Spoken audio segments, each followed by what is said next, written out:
Merci, je viens de vous faire suivre ce petit film de Alain Foka qui relate justement la prise du leader charismatique, emblématique de la résistance camerounaise qui était Ruben Oumniobé dans le maquis.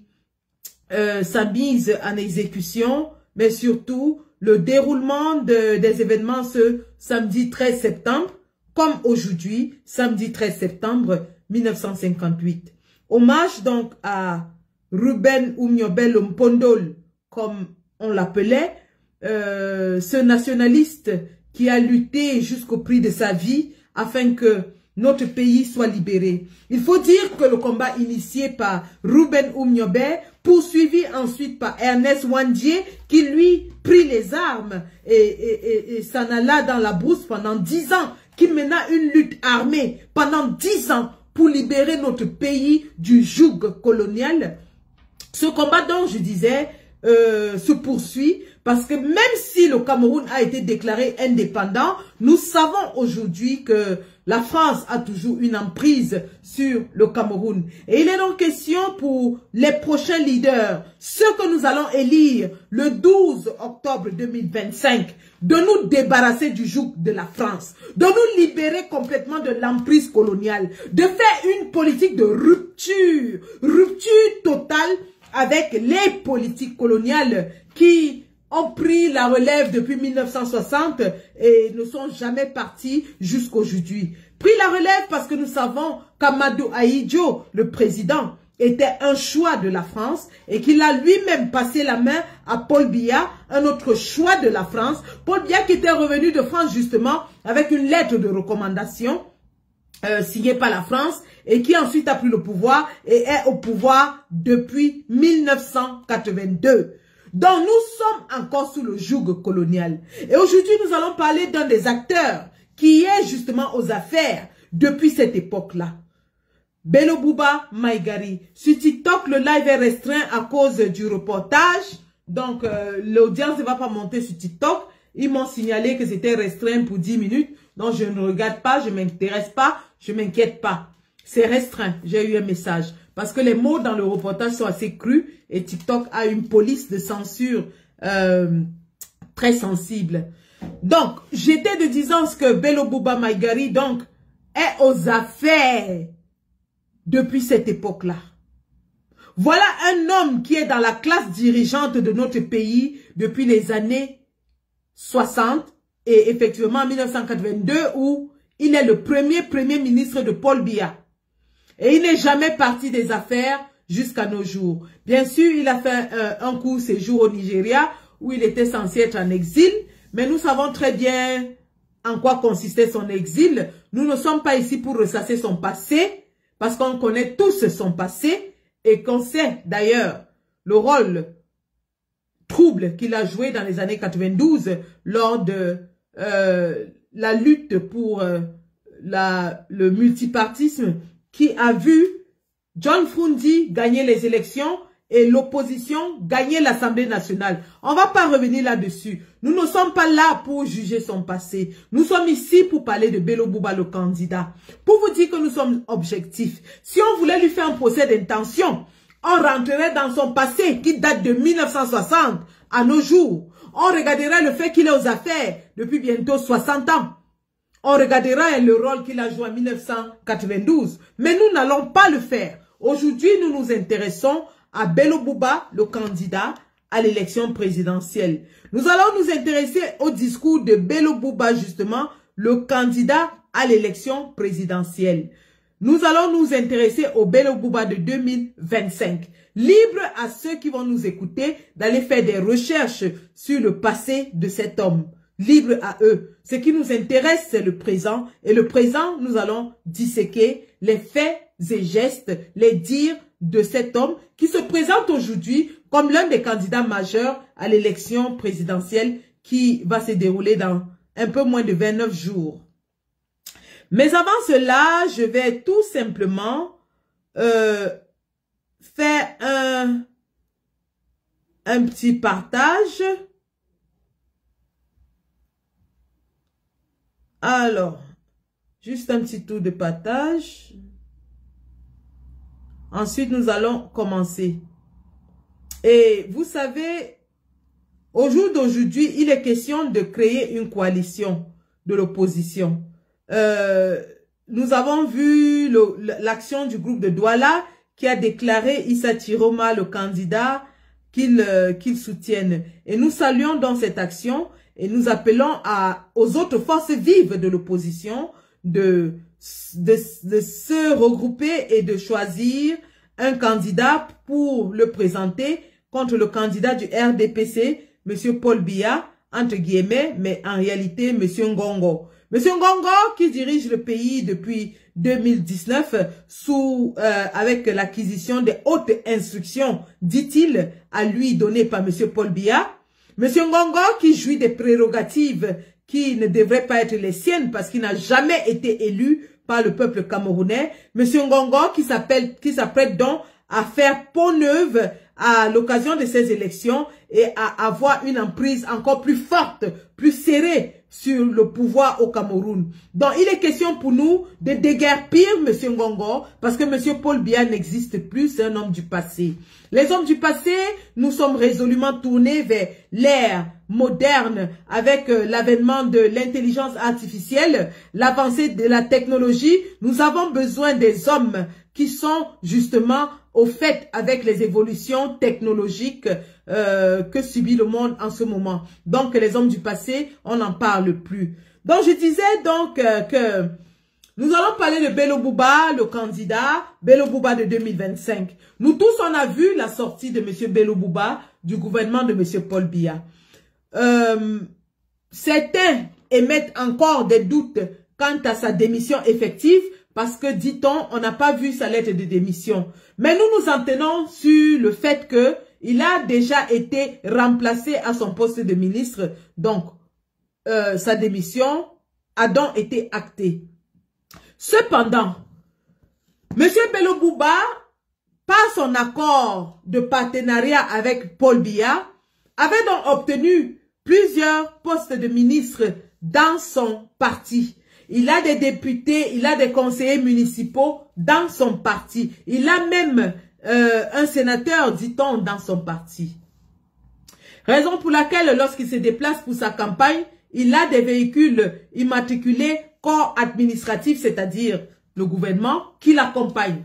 Monsieur Bello Bouba, dont je disais, est le seul de toutes ces personnes qui sont membres du gouvernement dans son parti à avoir démissionné. Aucun autre membre de son parti n'a quitté le gouvernement. La question est donc dans l'air. Comment des gens qui sont à l'intérieur du gouvernement de façon officielle peuvent s'afficher et dire qu'ils vont battre campagne et combattre pour renverser le même gouvernement dans lequel ils sont? Question dans l'air et à chacun d'apporter sa réponse à cette question. Lorsqu'on sait au Cameroun que tous ceux qui ont prétendu, étant dans le gouvernement, de dire qu'ils vont renverser le gouvernement, ont subi les affres de ce même gouvernement. Lorsqu'on sait que tous ceux qui étaient part du gouvernement de Paul Biya et qui se sont d'une façon directe ou indirecte associés à une initiative de renversement de pouvoir ont été sévèrement frappés par ce gouvernement. On se pose dans la question. La question est dans l'air. Et il n'y a pas que nous qui nous posons la question. La question se pose par tous les Camerounais qui n'arrivent toujours pas à comprendre cette tolérance exacerbée des ministres en exercice dans le parti de Bello Bouba qui disent pourtant vouloir renverser le régime. Et donc, M. Bello Bouba qui depuis sa sortie du gouvernement n'a pas encore jusqu'ici tenu un discours de rupture avec le gouvernement RDPC. M. Bello Bouba, dans toutes ses sorties, nous parle de paix et de stabilité. Nous allons lui demander qu'à quelques encablures de son Garoua natal, ne voit-il pas la guerre contre Boko Haram et les enfants qui sont obligés d'aller à l'école avec les Kalachnikov derrière eux? Lorsque M. Bello Bouba nous parle de paix et de stabilité, il fait donc fi du conflit contre Boko Haram qui sévit dans les parties de l'extrême nord. N'écoute-t-il pas les cris de ces populations qui sont complètement aux abois, qui ont déserté leur village, dont les villages sont décimés, n'écoute-t-il pas les cris de ces populations qui sont sujettes au kidnapping des Boko Haram dans les cars? Récemment encore, nous avons vu Mamanga, dont les 5 enfants avaient été kidnappés dans un bus en provenance de l'extrême nord. Et M. Bello Bouba nous parle de paix et de stabilité. Lorsque M. Bello Bouba nous parle de paix et de stabilité, fait-il fi de la guerre qui sévit dans les régions du nord-ouest et sud-ouest Cameroun depuis bientôt 10 ans? Entend-il le cri de ces populations qui sont aujourd'hui déplacées et réfugiées dans leur propre pays? Nous avons vu son déplacement l'autre jour à Bamenda.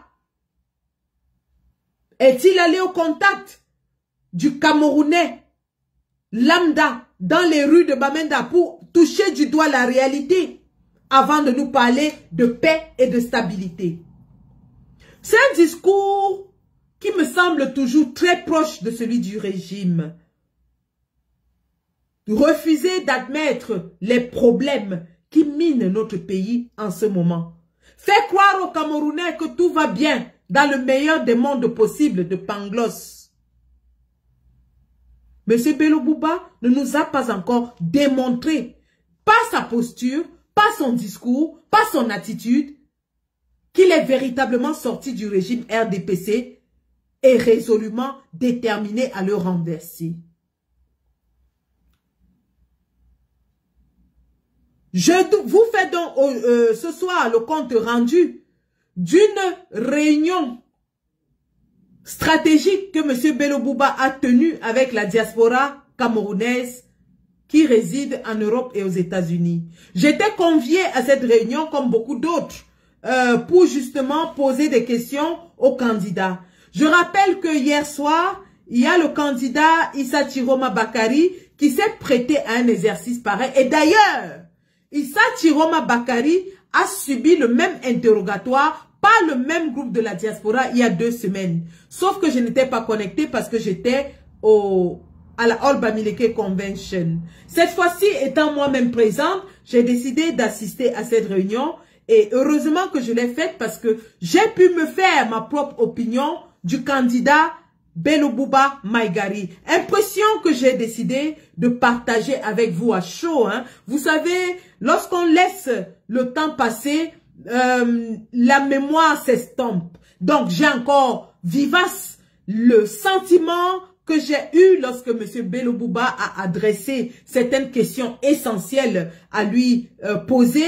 Et en plus, j'ai en mémoire les réponses qu'il a données qui m'ont décidé à faire cette sortie. Donc, je vais partager avec vous les questions qui ont été posées et les réponses que M. Bello Bouba a données et à vous de vous faire votre propre opinion. Alors, les questions qui m'ont vivement intéressé sont celles-ci. Il a été demandé à M. Bello Bouba Maïgari, lors de cette réunion avec la diaspora, il a été demandé à M. Bello Bouba Maïgari s'il était prêt à faire une coalition. M.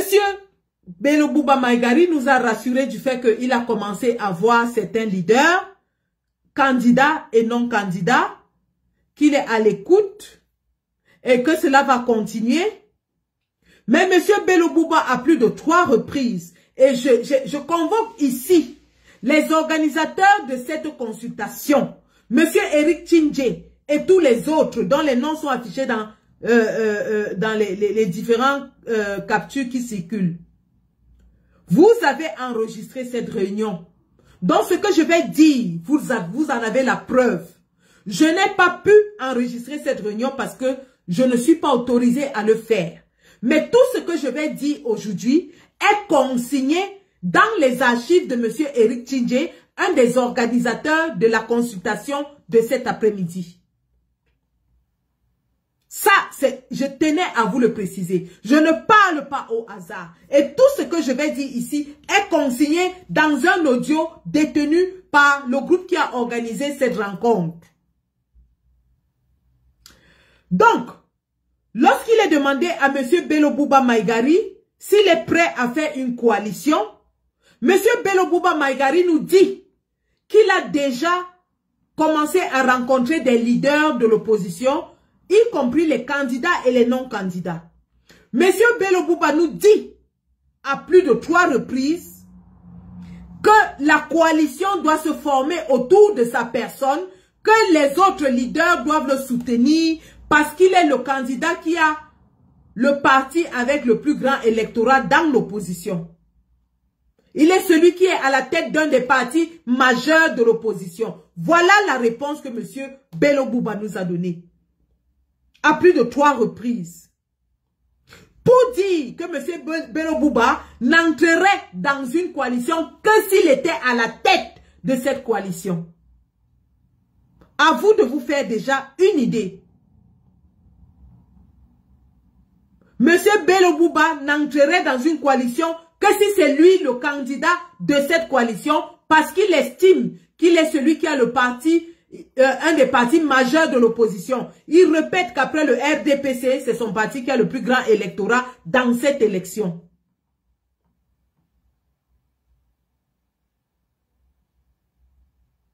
Donc, toutes les démarches de coalition qui vont se faire et qui tendent à inclure M. Bello Bouba Maïgari, il exige d'être le candidat de ces coalitions. Et il se base sur ce qu'il dit que son parti est l'un des partis les plus majeurs à cette élection. Donc pour lui, avoir un parti majeur est le critère le plus suffisant pour être le candidat. M. Bello Bouba fait fi des autres critères qui pourraient être, et à juste raison, soulevés par les autres leaders. Fantomas Tarzan, je viens de dire et je répète que je ne parle pas au hasard. Ce que je dis a été consigné dans une réunion Zoom enregistrée. Si je mens, que les organisateurs de cette réunion sortent l'enregistrement. Tu m'as déjà vu venir ici raconter n'importe quoi? Est-ce que tu m'as déjà vu m'asseoir ici, raconter des choses dont je n'ai pas la preuve? Je ne suis pas de ceux-là qui font des lives à sensation pour plaire au peuple. Ou bien pour faire du buzz. Je n'ai pas de page monétisée. Je ne suis pas ici pour gagner de l'argent. Je n'ai pas de page monétisée. Ce que je dis, j'ai dit, c'est Eric Tindje et son équipe qui ont organisé cette réunion. Et si je mens, il y avait plus de 20 personnes connectées dans ce Zoom, dont le professeur Aimé Boni, qui a déjà posté une capture d'écran. Je dis bien, dans cette réunion, il y avait le professeur Aimé Boni, qui a déjà posté une capture d'écran. Si je mens, allez leur demander. Je dis bien que M. Bello Bouba, à la question de la coalition, a répété plus de 3 fois que cette coalition doit se faire autour de lui, que les autres leaders doivent le soutenir. Voilà les mots qu'il a utilisés. Les leaders doivent le soutenir parce qu'il est celui qui a le plus grand électorat, enfin le plus grand parti après Paul Biya dans cette élection. Et je cite les noms Eric Tindje, professeur Aimé Boni qui était là. Je peux en citer d'autres. Il y avait plus de 20 personnes connectées dans ce Zoom.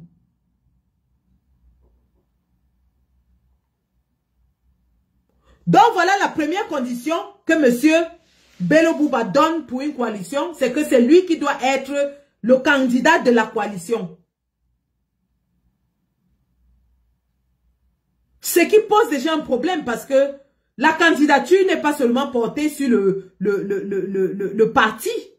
La candidature est d'abord portée sur la personne.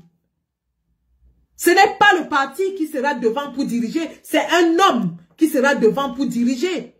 Lorsqu'on choisit un candidat, ce n'est pas le parti qu'on choisit, c'est le candidat qu'on choisit. Lorsque nous sommes amoureux, lorsque nous sommes convaincus par Maurice Kamto, ce n'est pas parce que c'est le MSC qui nous a convaincus, mais c'est l'homme, sa démarche, son discours, sa posture qui nous convainc, dont la candidature est d'abord portée par un homme et non par un parti.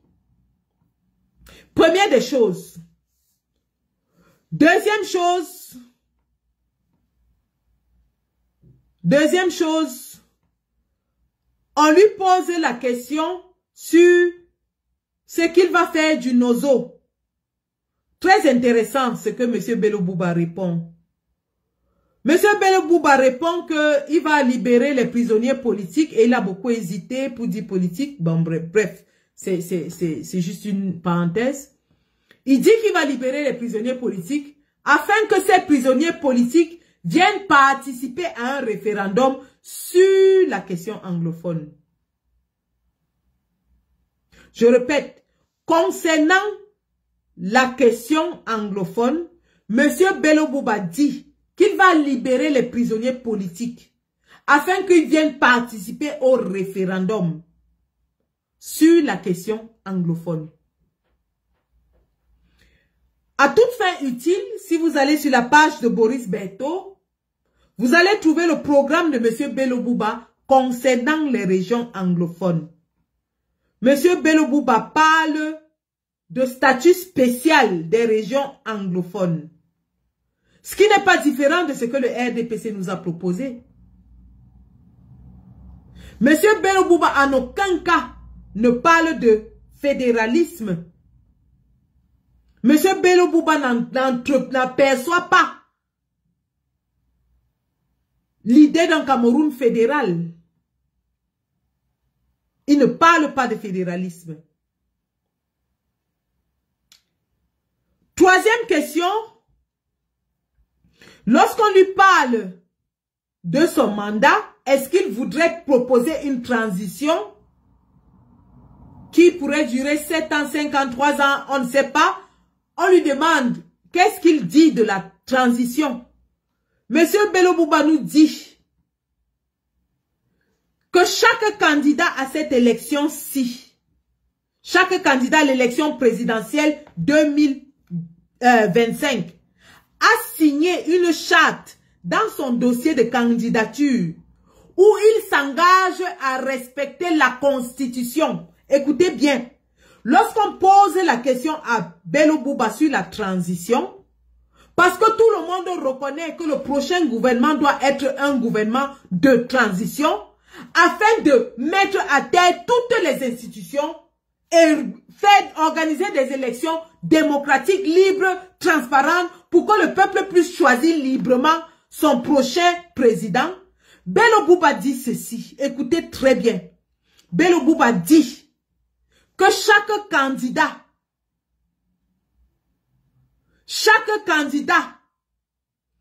à cette élection 2025 a signé une charte lorsqu'il déposait sa candidature.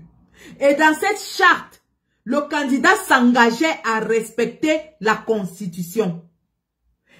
Et que par conséquent, la Constitution du Cameroun, à ce jour, dit que le mandat présidentiel est de 7 ans.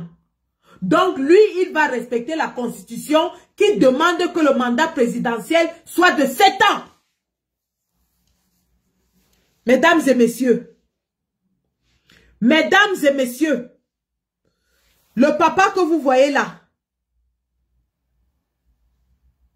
dans l'état que vous voyez, Dieu ait pitié de lui et lui accorde la santé, la longévité, nous dit qu'il va diriger le Cameroun 7 ans.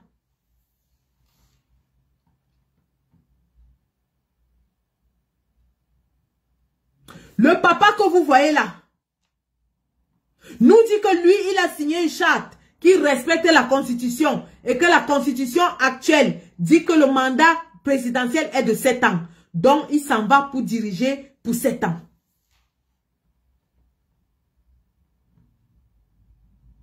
Son programme est déjà disponible sur la toile. Hein. Si vous trouvez là où il parle de transition, de période de transition et de ce qu'il va faire pendant la transition, je vous prie de venir me démentir ici.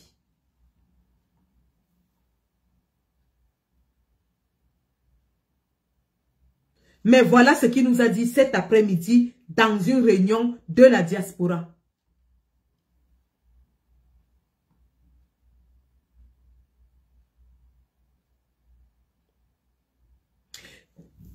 Quatrième et dernière question qui m'a vraiment intéressée et qui m'a amené à faire ce live ce soir.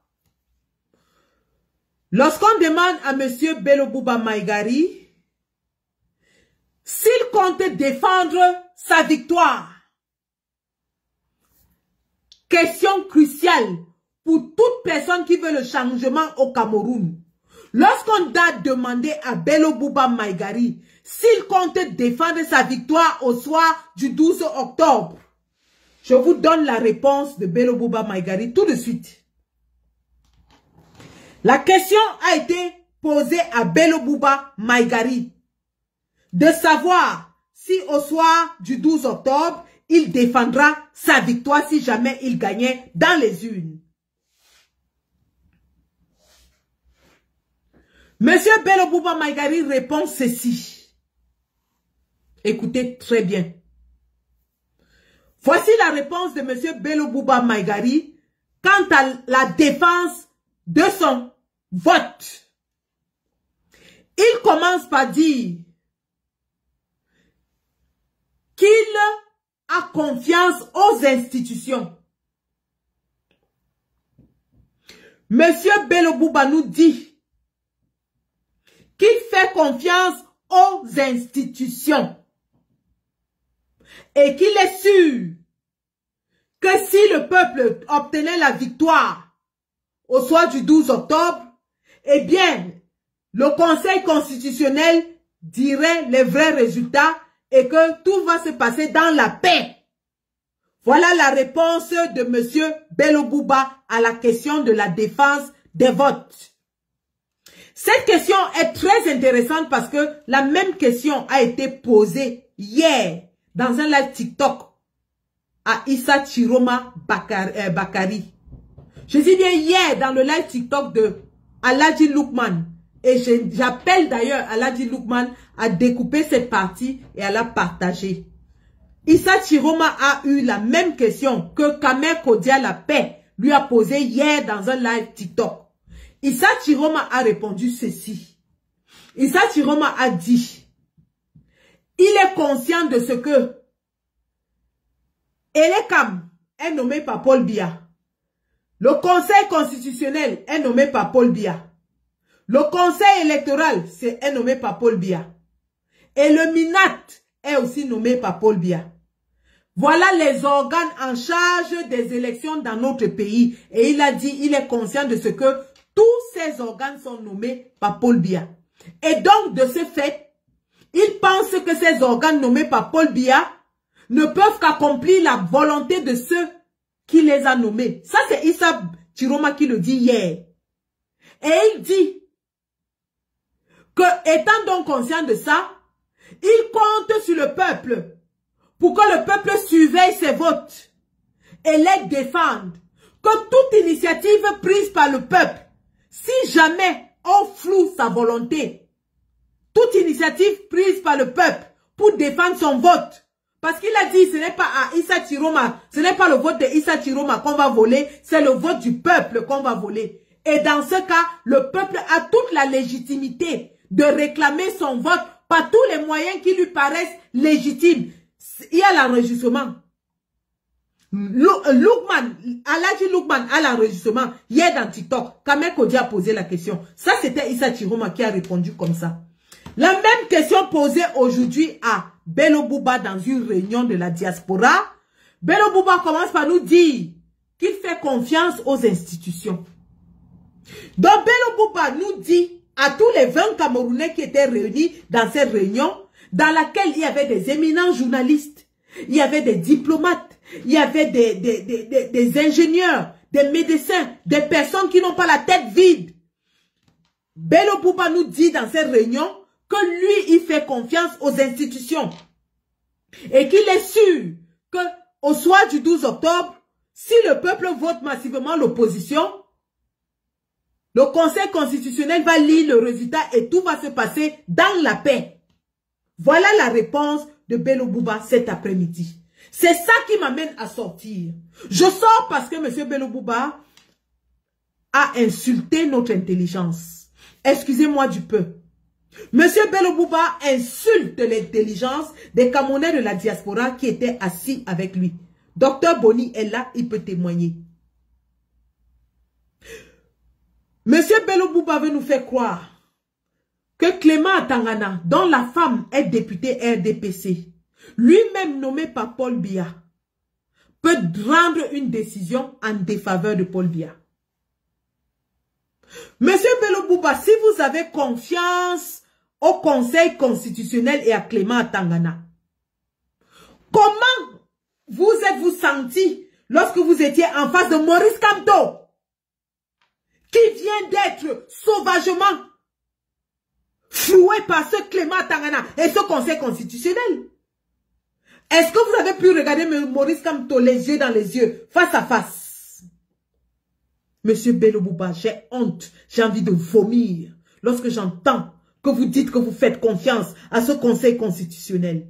Et vous avez pris vos pieds, vous êtes allé rencontrer Maurice Kamto, une victime de ce même Conseil constitutionnel aux yeux du monde entier, au vu et au su de tout le monde.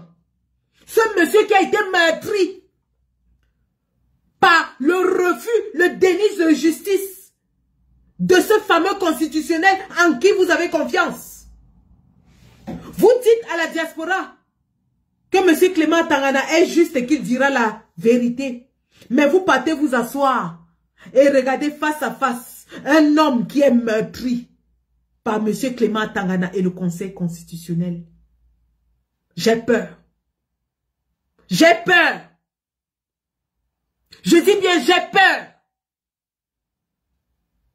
J'ai peur. J'ai peur de vous.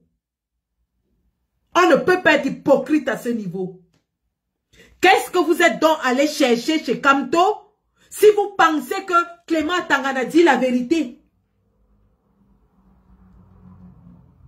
Qu'est-ce que vous êtes allé faire en regardant Kamto les yeux dans les yeux si vous pensez qu'il a été éliminé de façon juste, claire et juridique? Alors que le monde entier a vu la sortie de Yebga à minuit, les changements dans le site du Minat. Aujourd'hui, ils ont encore remis Anissé et Kane et vous osez dire que le Conseil constitutionnel vous donne des raisons de croire en lui. Que vous croyez en lui. J'ai la nausée, monsieur. J'ai la nausée. J'ai la nausée. J'ai de la nausée.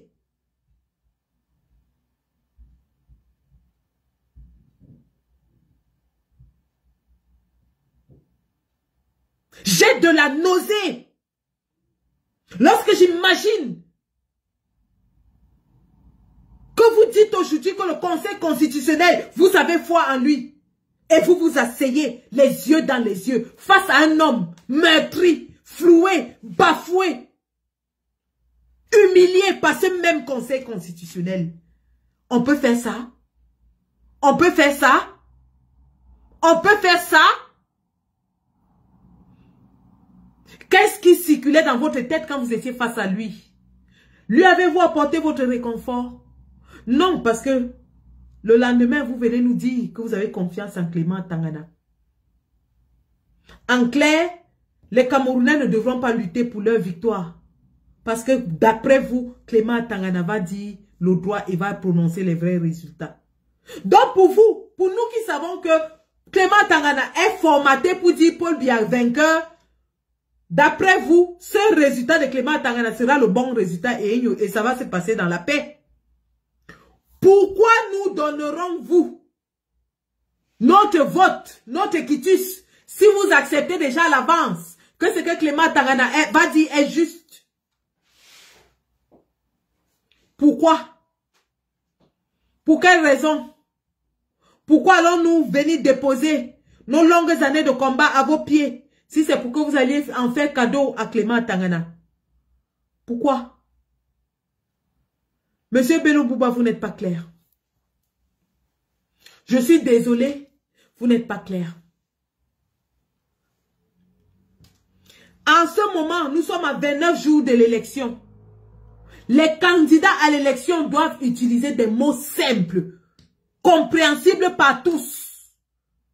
Ils ne doivent plus utiliser les formules convolutées. Lorsqu'on vous pose des questions simples, parce que les questions du peuple sont simples, est-ce que tu vas défendre ta victoire? Est-ce que tu vas faire la coalition? Qu'est-ce que tu vas faire quand tu vas arriver au pouvoir? Ça, c'est des questions simples pour tout candidat honnête. Nous attendons des réponses simples. On ne veut plus des réponses compliquées politiques qui vont à gauche, reviennent à droite. On n'en veut plus.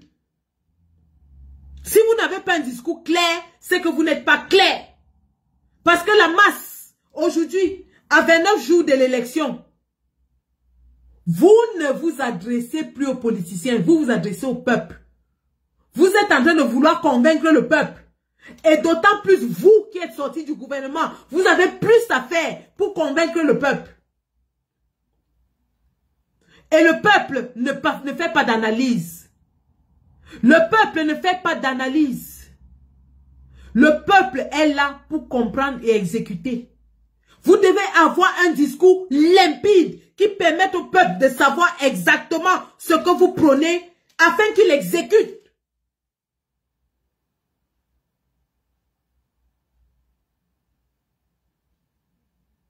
Par exemple, sur la question anglophone, hier, dans le live de TikTok de Aladji Lukman, Issa Chiroma dit ceci. Il s'adressait à Mbangaman. Issa Chiroma commence par s'excuser de son rôle quand il était dans le gouvernement. Il dit, I apologize for my role when I was in government. Il reconnaît que quand il était dans le gouvernement, il a dit qu'il n'y avait pas de problème anglophone. Il l'a dit, je vais le poster tout à l'heure. Et il dit, il s'en excuse parce qu'aujourd'hui, il voit qu'il y a un problème anglophone. Et il dit qu'il va diriger un Cameroun fédéral. Issa Chiroma parle de Cameroun fédéral. Et qu'il va donc libérer tous les prisonniers, les leaders anglophones des prisons. Et va diriger un Cameroun fédéral où les régions anglophones auront leur autonomie.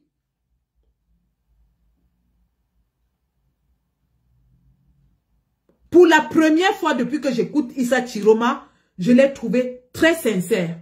Je dis bien, c'est vrai que j'appelle Papa Chiro et tout ça, mais c'était la première fois et sur cette question, uniquement sur cette question, où j'ai trouvé qu'il était candide, il était clair, il a ouvert son cœur, il a reconnu ses fautes et il s'en est excusé.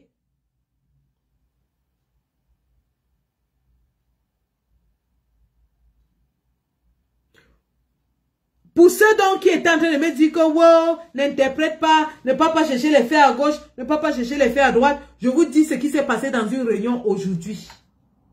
Et ce que Bello Bouba a déclaré aujourd'hui. Nous disons à Bello Bouba Maïgari, avec tout le respect qui est dû à son rang et à son service. Cher papa, les dynamiques de formation de coalition ont commencé. Petite ou grande. Ce n'est pas l'âge ni la grandeur du parti qui détermine l'homme qui sera à la tête, mais c'est le peuple. Le peuple fera son choix. Alors, je dis dès aujourd'hui, toute dynamique crédible qui vise à renverser Paul Biya sera construite autour de Maurice Kamto.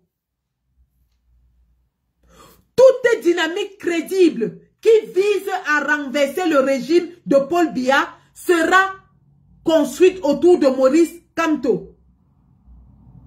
Toute autre dynamique ou groupe ou coalition qui se forme hors et sans Maurice Kamto est faite pour le RDPC et pas le RDPC. Je répète, hein, toute dynamique faite autour de Maurice Kamto est faite pour le changement. Toute dynamique faite hors et sans Maurice Kamto est faite par le RDPC et pour le RDPC. Donc, dès aujourd'hui, si vous voulez le changement, suivez le changement qui va venir de Maurice Kamto et de personne d'autre. Si vous voulez le changement, suivez le changement qui va être fait par Maurice Kamto.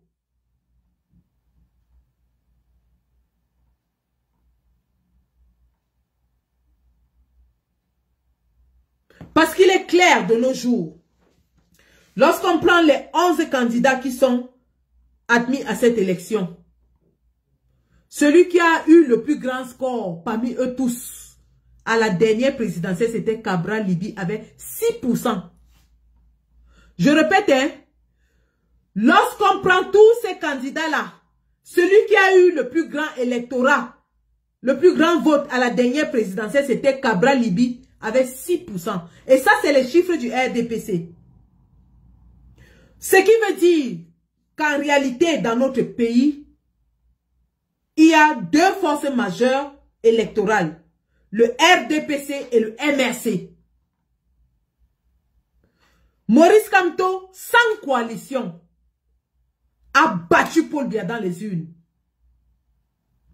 Je répète, Maurice Kamto, sans coalition, il n'est pas allé s'allier à quelqu'un. Il a battu Paul Biya dans les urnes, à plate couture.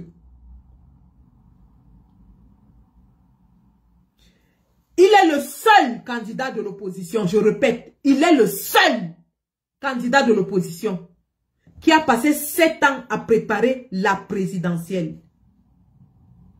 L'engouement pour les inscriptions sur les listes électorales a été impulsé par Maurice Kamto.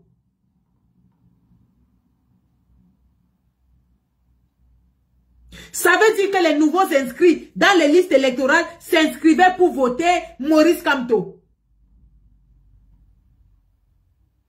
Et lorsque le RDPC l'élimine, le RDPC sait qu'il va décourager beaucoup à aller voter et l'abstention massive due à l'élimination de Kamto favorisera la fraude. Le retour de Maurice Kamto par une coalition est en train de donner des insomnies au RDPC. Parce qu'ils savent que cet électorat va revenir. Ces gens qui se sont inscrits vont revenir. Maurice Kamto a accompli l'exploit d'inscrire 8 millions de Camerounais, c'est-à-dire 2 millions de plus que les 6 millions que le RDPC maintenait depuis de longues années.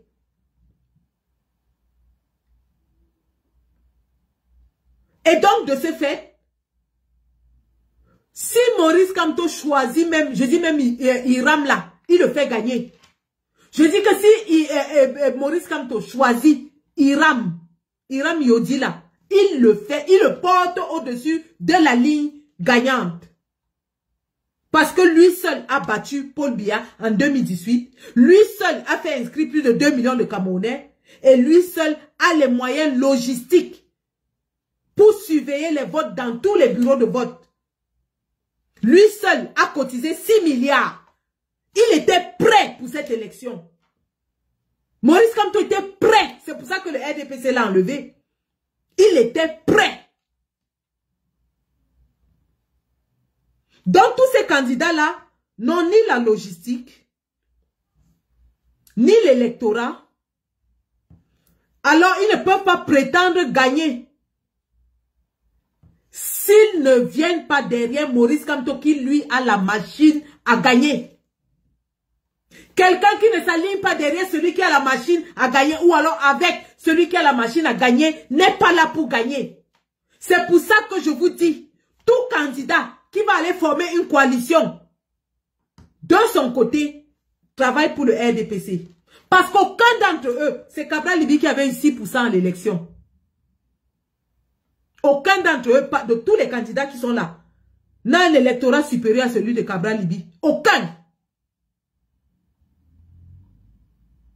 Bello Bouba qui lui-même dit qu'il a le parti le plus grand de l'opposition, a peut-être 7 députés, Cabral Libby en a 5.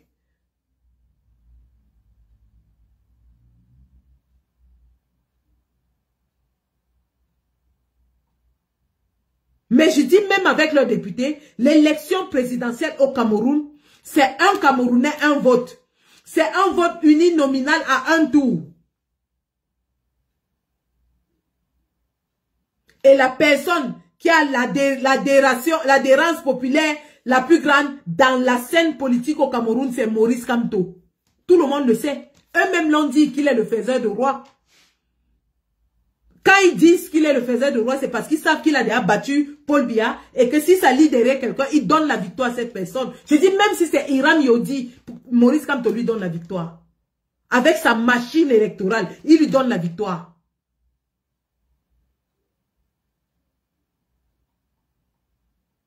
Donc, tout candidat qui veut vraiment renverser le régime, c'est là où il doit aller. Tout candidat qui doit renverser le régime connaît exactement la porte à laquelle il faut toquer.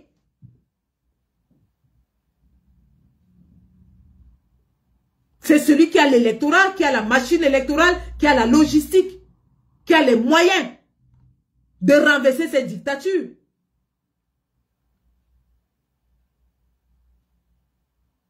Et donc, tous ceux qui vont donc s'associer à Maurice Kamto pour gagner dans les urnes, parce qu'avec Maurice Kamto, la victoire dans les urnes est assurée.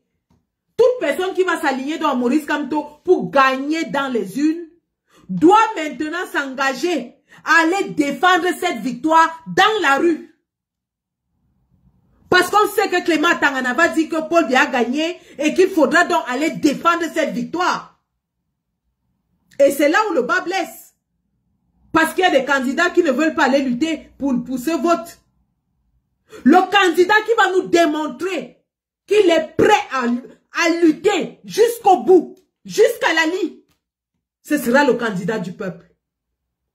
Je dis bien que le candidat, parce que c'est la seule condition qu'on posait. On oublie que vous étiez ministre, on oublie que vous avez volé l'argent, on oublie. On vous dit une seule chose.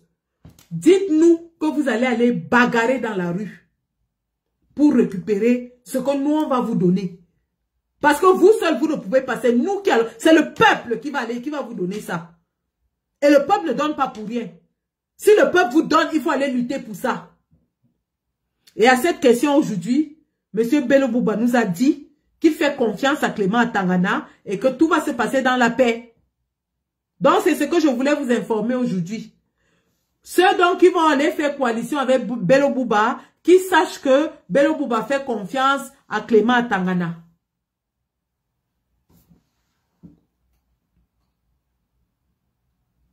Ceux qui vont aller faire coalition avec Bello Bouba, sachez qu'il dit que Clément Tangana va dire la vérité et ça va se passer dans la paix. Donc, chers leaders politiques, clarifiez cette question avec Bello Bouba avant de l'associer à quoi que ce soit. Et si vous vous associez à lui sans clarifier et sans clarifier au peuple, eh bien nous comprenons que vous êtes dans la coalition pro-Clément Tangana. Vous êtes dans une coalition qui va croire aux résultats de Clément Tangana. Vous êtes dans une coalition qui va accepter que ce que Clément Tangana a sorti de sa bouche, c'est la vérité.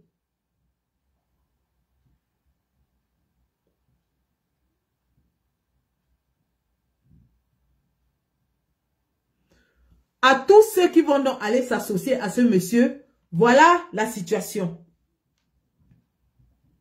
À tous ceux qui vont voter pour lui, voter peut-être par loyauté, on ne peut pas vous dire qui voter, chacun vote selon son choix. Mais sachez que votre vote sera pris par Clément Tangana et le leader va dire que Clément Tangana a raison parce qu'il a dit qu'il respecte... Non, respecter les institutions, c'est une chose. Tout politicien a le droit de respecter, le devoir même d'ailleurs, de respecter les institutions. Mais croire en une institution, c'est autre chose. Et M. Bello Bouba nous a dit cet après-midi qu'il croit aux institutions. Il parlait en anglais, il disait « I trust the institutions. I trust the institutions. »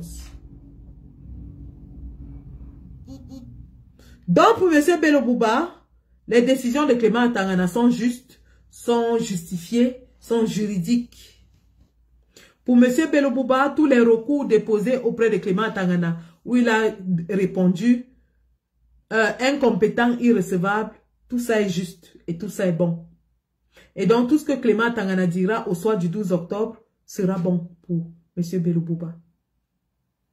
Et si j'ai mal compris ou interprété ses propos, je le prie donc de clarifier le peuple là-dessus. De dire au peuple ce qu'il compte faire. Si la vérité des urnes n'est pas respectée par Clément Tangana et le Conseil constitutionnel. Parce que nous avons déjà vécu cette situation en 2018. Et nous l'avons vécu le 5 août.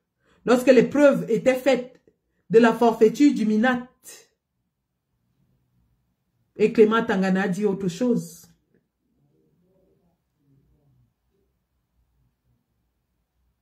Nous attendons qu'ils nous disent. Monsieur Issa Chiro m'a répété 2 fois, une fois devant sa maison et hier dans un live TikTok, que le peuple a le droit de défendre sa victoire avec tous les moyens qui lui semblent légaux et légitimes. Ça, c'est sa position, il a déjà dit. Et nous allons partager ça si vous voulez. Il a dit que le peuple a le droit de défendre sa victoire si elle était volée. Bello Bouba n'a pas parlé de vol, il dit qu'il croit en Clément Atangana et au Conseil constitutionnel. Voilà la différence entre les deux. Donc, chers amis, nous sommes au four et au moulin, comme on vous a dit, on travaille. On travaille. Et chaque fois qu'il y aura des éléments nouveaux, nous allons venir vous éclairer. Parce que c'est notre avenir à nous tous. On ne peut pas faire de la politique politicienne. On ne peut pas fermer les yeux sur des choses pareilles juste parce qu'on veut une coalition. On ne peut pas fermer les yeux sur des choses pareilles. Nos vies sont engagées. Notre avenir est engagé. Et nous demandons aux politiciens d'être clairs lorsqu'ils s'adressent au peuple. Le peuple n'est pas fait pour analyser. Il est fait pour exécuter. Et ce que j'ai entendu aujourd'hui m'a mis hors de moi. Je dis bien hors de moi. J'ai évité de parler de M. Bello jusqu'à présent. La dernière fois, je me suis adressée à lui avec beaucoup de respect concernant son état de santé. D'ailleurs, voilà un autre aspect. Si M. Bello Bouba est honnête envers lui-même et envers les Camerounais, est-ce qu'il pense qu'il peut diriger le pays 7 ans dans son état de santé actuel? Tous ceux qui le fréquentent et qui l'ont approché savent qu'il est un homme fragile, malade. Tout le monde a vu ses mains trembler. Est-ce qu'il pense vraiment qu'il a la force de diriger un pays aussi complexe, aussi difficile comme le Cameroun pendant 7 ans?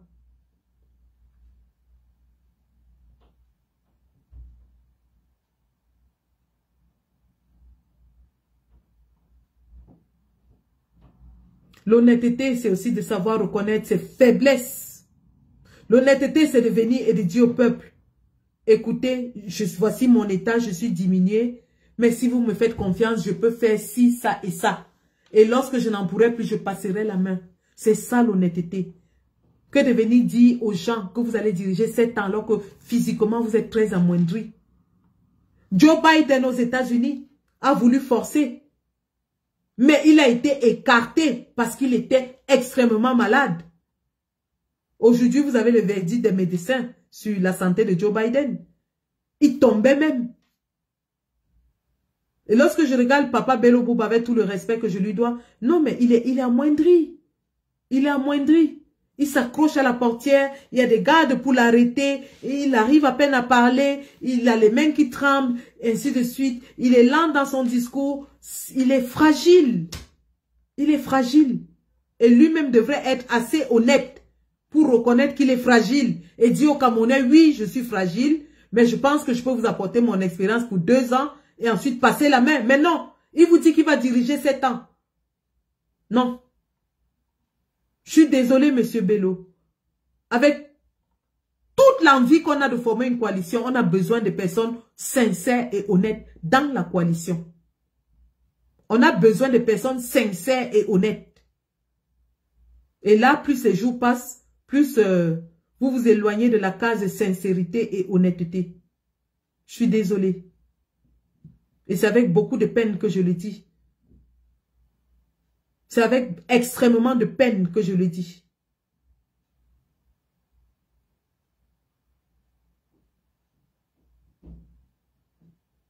Donc, en réalité, c'était ça, les gars. Et si j'ai du nouveau, je vais vous le faire parvenir. Bien sûr, en tant que leader élu en diaspora, je suis dans les discussions stratégiques sur l'avenir de notre pays et je vous ferai part parce que nous sommes là pour l'intérêt du peuple. Nous sommes là pour vous éclairer, pour vous aiguiller. Sortons de l'idéalisme et entrons dans la réelle politique. Et dans la réelle politique, Tout se fait carte sur table.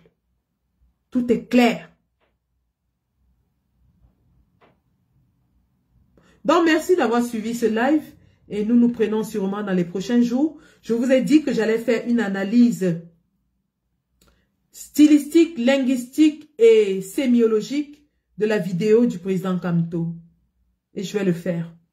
Donc, je vous reviendrai plus tard. Et après ce live, je posterai l'extrait de la vidéo de Issa Chiroma où il répond à la question anglophone. Et ensuite, nous allons chercher l'extrait où il parle de la protection du vote, de la défense du vote. Merci et rendez-vous dans les prochains jours. Le combat continue et nous n'allons plus laisser que le peuple soit berné. Merci.